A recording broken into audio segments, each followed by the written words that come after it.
É quem decide, né? Vamos abrir a Bíblia no livro de 2 Reis. Vamos dar seguimento à palavra inicial que o Senhor, enquanto o diácono Nildo ele ministrava a palavra inicial, o Senhor ele não nos engana na igreja.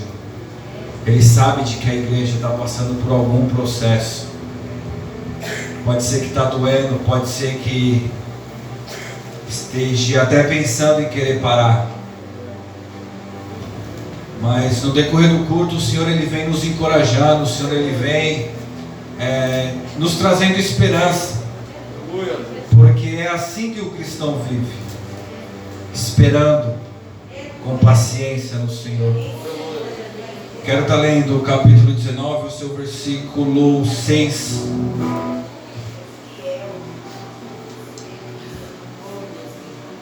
Prometo ser breve, mas quero enfatizar algumas coisas aqui na história do rei Ezequias, né? Amém? 2 Reis 19, versículo 6 diz assim. Vou ler do 5, tá? Assim os servos do rei Ezequias vieram até Isaías, e Isaías disse-lhes: assim direi vós ao vosso Senhor, assim diz o Senhor: não temais as palavras que tens ouvido, com as quais os servos do rei da Síria têm me blasfemado. Eis que enviarei uma rajada de vento sobre ele, e ele ouvirá um rumor e retornará para a sua própria terra, e farei com que ele caia pela espada na sua própria terra. Amém? Pode se assentar, igreja, em nome de Jesus. A gente sabe que o rei Ezequias ele subiu ao trono aos 25 anos de idade, e ele fez o que era bom aos olhos do Senhor. E aqui eu quero já enfatizar de que todos aqueles que praticam o bem e agem segundo a palavra do Senhor têm sucesso, têm resposta, têm providência, têm vitória vencida em nome de Jesus. A gente vem falar que o Senhor ele sempre nos prepara, né? E a gente sabe de que Deus ele permitiu que o rei da Síria começasse a destruir pouco a pouco o povo de Deus. Por que Deus permitiu isso? Porque o povo não praticava mais o que era reto. O povo estava entregue aos seus próprios desejos, às suas próprias vontades. E a dificuldade, o problema, ele é vindo na minha e na sua vida pelo fato do Senhor nos chamar a atenção. O Senhor ele permite certas situações na minha e na sua vida para que Ele venha nos direcionar para o caminho certo. A gente sabe de que Ezequias ele pegou um povo totalmente prostrado ao pecado, à prostituição, falando em poucas palavras, um povo que estava focado nos seus próprios objetivos, um povo que estava seguindo as suas próprias direções, alimentando as suas próprias vontades. E Deus, pela tua misericórdia, Ele levantou um rei que tinha compromisso com a palavra, um rei que sabia que o povo precisava voltar para a direção certa. O rei Ezequias ele destruiu os deuses, ele inspirou o povo a novamente se converter ao caminho do Senhor. Só que no meio tempo, as lutas à volta de Judá estavam apavorando as nações vizinhas. E aqui eu quero trazer para os dias de hoje o seguinte: quantas são as circunstâncias que nos dizem para que paremos? Quantas são as oportunidades que fazem eu e você paralisar no meio da prova, no meio de um vale, no meio de um deserto? Quantas são as vezes que a gente se sente pequeno diante das batalhas?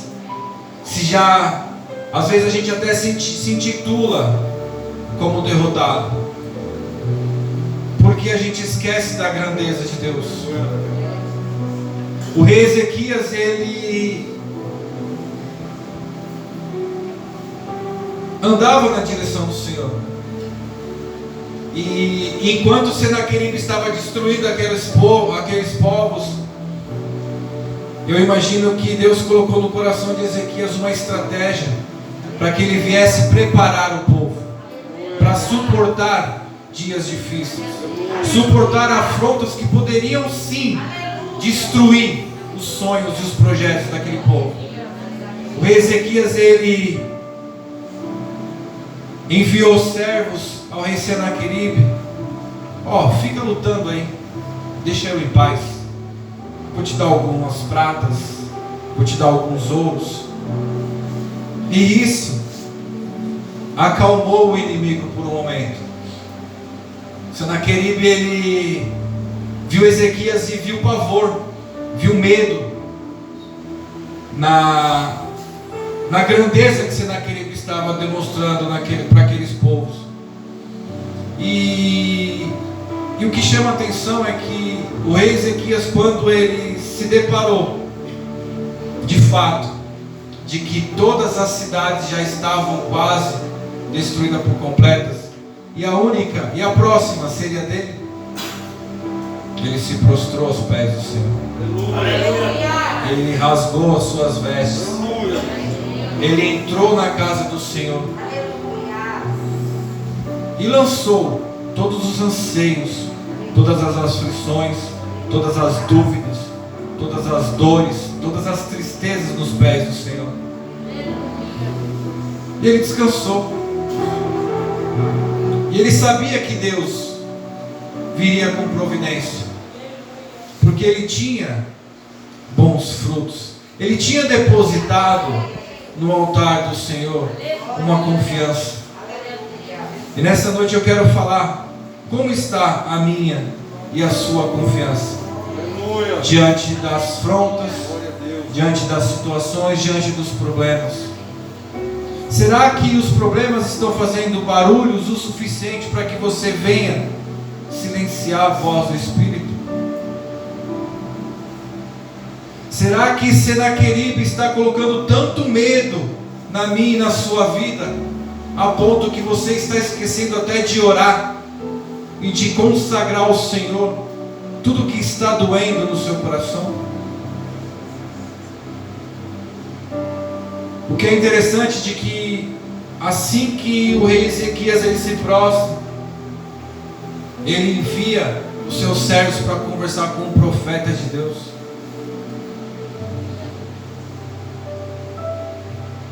Enquanto eu meditava nessa palavra, eu vi a importância de um profeta de Deus. O profeta de Deus, ele tem uma missão que é boas novas. Boas novas. E o que é uma boas novas? O ID, o Evangelho, o testemunho.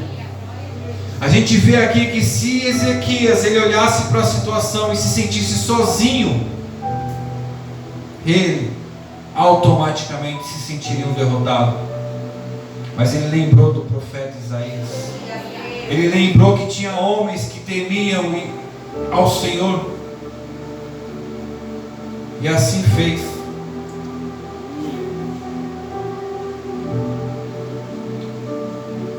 Isaías se prostra, ora ao Senhor e recebe a seguinte palavra: não temais. E é isso que o Espírito Santo fala para mim e para você nessa noite. Não temais. A gente sabe de que o povo de Judá estava prestes a ser destruído.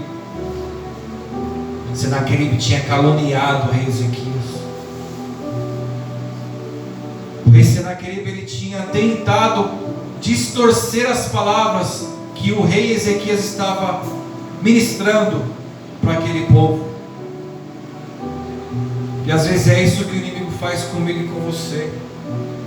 Ele distrai a minha e a sua atenção a certo ponto, que faz você colocar em dúvida aquilo que é verdadeiro, aquilo que é santo. E sem a gente perceber, acaba se deixando levar. Isaías, como servo e profeta de Deus, falou assim: não temos,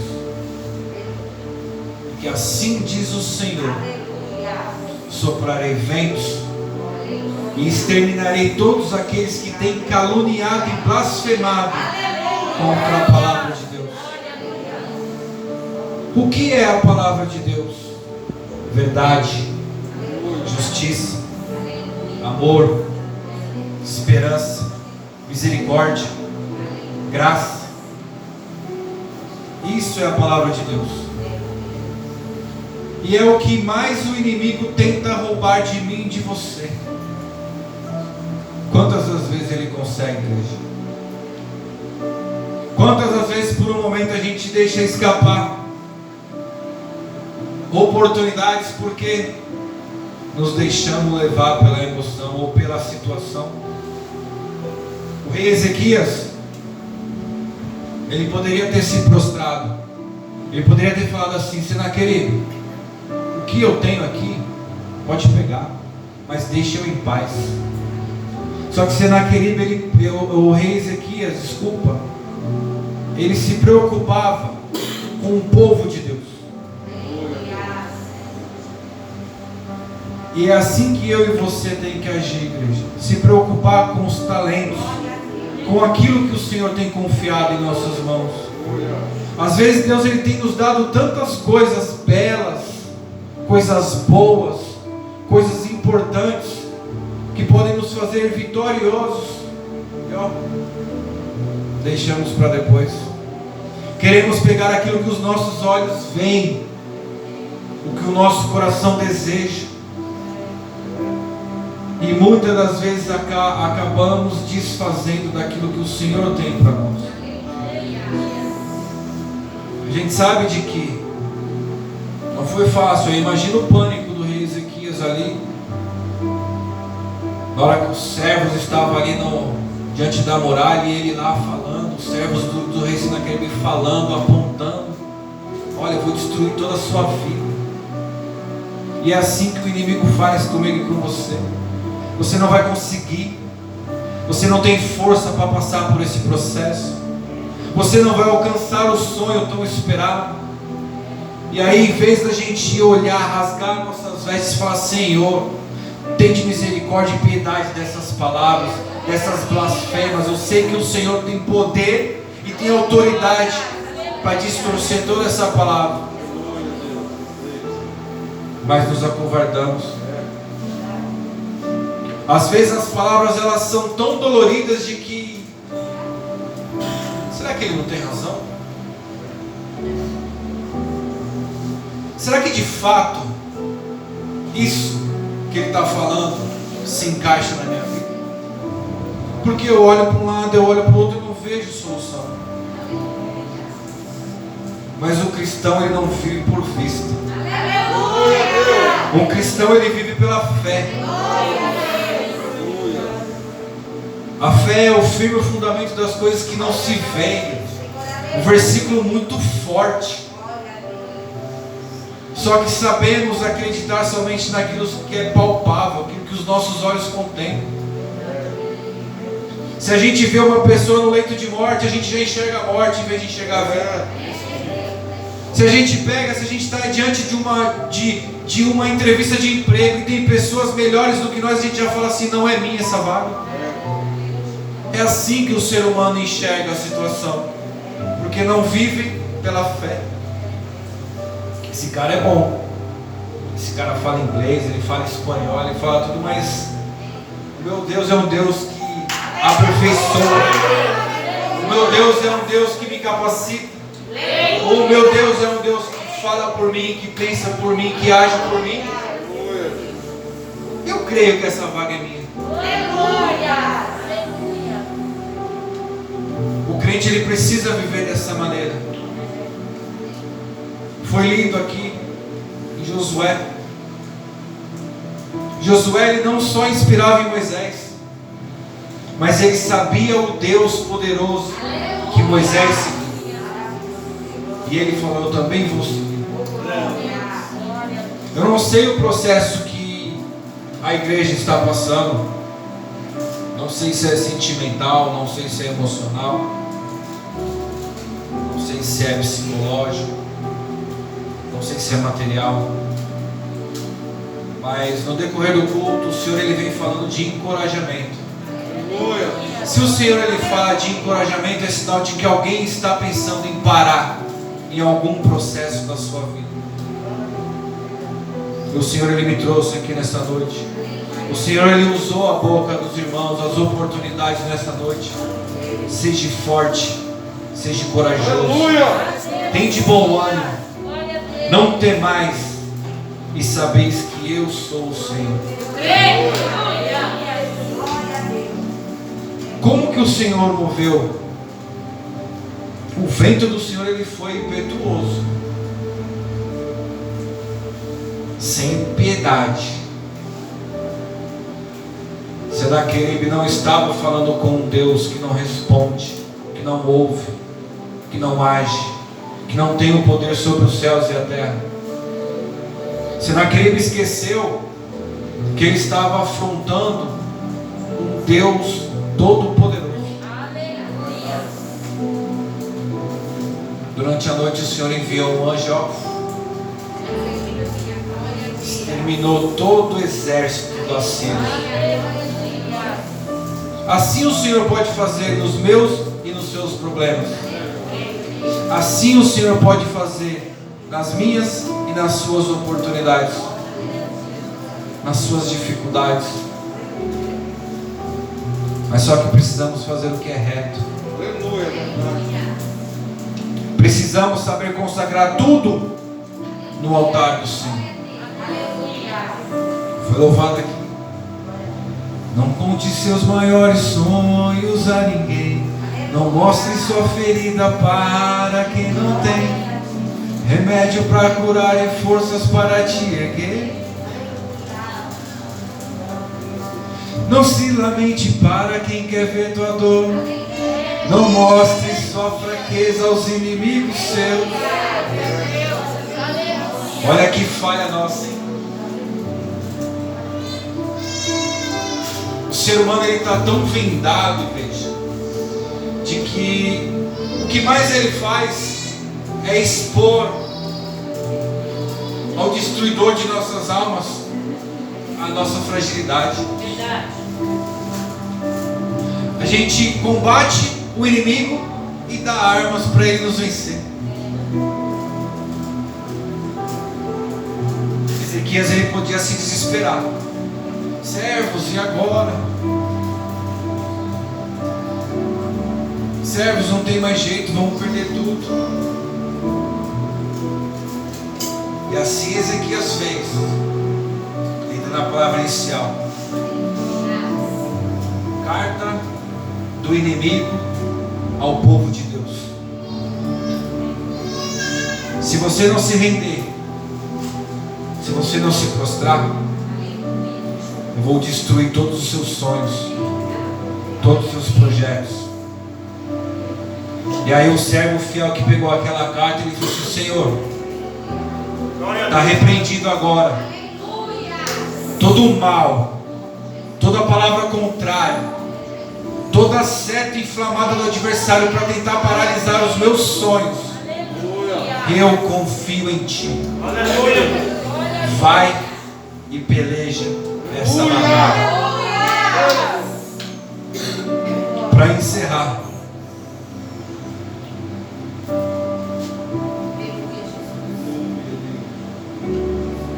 o rei Ezequias ainda passou por um processo. O Porque muitas foram a tentativa de Senaqueribe. Porque no começo, quando disse de que o rei Ezequias tinha dado prata, ouro, Senaqueribe pensou assim: nossa, como ele se rende fácil. E assim é o que eu e você faz diante das adversidades. A gente acaba favorecendo aquilo que quer nos destruir. Mas só que Deus misericordioso, o que Ele fez? Ele usou daquele momento como arma, como preparação. E assim é o que o Senhor disse para mim e para você nessa noite. Isso que você está passando não é para você entregar aquilo que você tem de valor. Não é para você deixar que o inimigo roube aquilo que você tem de precioso. Conserve e confie. Ore, rasgue o seu coração para quem realmente pode favorecer a sua causa. Assim como disse o Senhor: não temais as palavras que tens ouvido, como as quais os servos do rei da Síria têm me blasfemado. Eis que enviarei uma rajada de vento sobre ele, e ele ouvirá um rumor, e retornará para a sua própria terra, e farei com que ele caia pela espada na sua própria terra. Igreja, o que o Senhor ele fala para mim e para você nessa noite: o inimigo ele pode até tentar. O inimigo, por algumas vezes, por fraqueza nossa, pode até conseguir.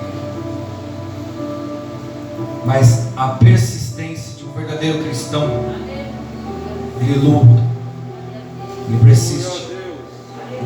Foi falado de Neemias. Neemias ele assumiu uma responsabilidade. Neemias ele tomou uma atitude. Só que enquanto ele estava no muro, outros clamam na espada. Às vezes o cristão ele quer fazer algo, só que não está disperso, não está atento para as setas inflamadas do adversário. E aí Satanás ele vem, ele entra, rouba a tua paz, confunde seus pensamentos, perturba os teus sentimentos. E em nome de Jesus Cristo, eu quero profetizar sobre a sua vida. Assim como o rei Ezequias tomou aquela carta, sabendo que todas aquelas palavras foram contra o Deus vivente, eu quero profetizar na sua vida. Eu quero que você feche os seus olhos e que você lembre momentaneamente por todas as afrontas que o inimigo lançou contra a tua vida. Todas as vezes que Satanás roubou aquilo que você mais tem valor.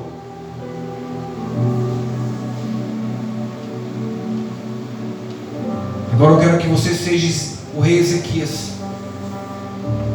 Repreenda com a fé que você carrega no teu coração todo esse mal, toda essa enfermidade, todo esse problema, e creia que o Senhor ele vai soprar um vento tão poderoso que não vai ficar problema algum diante dos teus passos.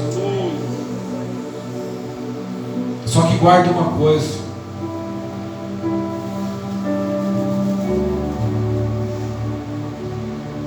capítulo 18, 2 Reis, versículo 3. A igreja pode ler em nome de Jesus? 2 Reis, capítulo 18, versículo 3. Pode ler em nome de Jesus, a igreja? Deus que era reto aos olhos do Senhor, conforme tudo fizera Davi seu pai. Ezequias, ele alcançou a vitória. O rei Ezequias, Ele combateu um bom combate, mas porque ele tinha lido, ele sabia o que Davi tinha passado. E sabe que o Senhor ele fala que não deixe de ler a Bíblia. Às vezes entramos em problemas, em situações, porque deixamos de ler um versículo do livro de Josué, ou um versículo do livro de Esther.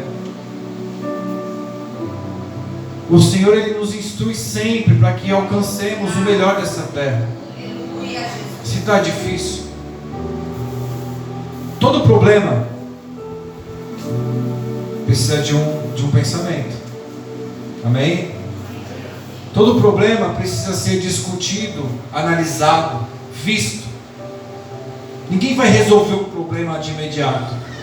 A gente faz uma análise, a gente observa a situação, a gente usa fórmulas, usa receitas, usa versículos que nos faz chegar num bom resultado. E é isso que a igreja tem esquecido, da verdadeira essência, a palavra de Deus. A gente sabe de que a paz reinou sobre Judá após a destruição de Senaqueribe. Passou-se um tempo, o servo Ezequias ele fica enfermo. Meu Deus, mais uma vez, e minha graça te basta. O Senhor está dando mais uma oportunidade para mim e para você. Mas que venhamos fazer o que é reto aos olhos do Senhor. Que venhamos se deparar diante das situações da nossa vida e falar assim: bom, peraí, agora eu não consigo, mas eu vou orar, eu vou ler, vou pedir direção para Deus e eu vou em nome de Jesus. Ah não, eu sei, é assim, é assado. E aí a gente quebra a cara. Chega de sofrer, meu. Vamos ser como Josué, estratégicos. Vamos saber a hora certa, como Davi.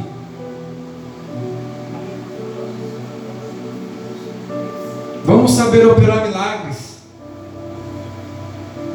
assim como Elias, Eliseu.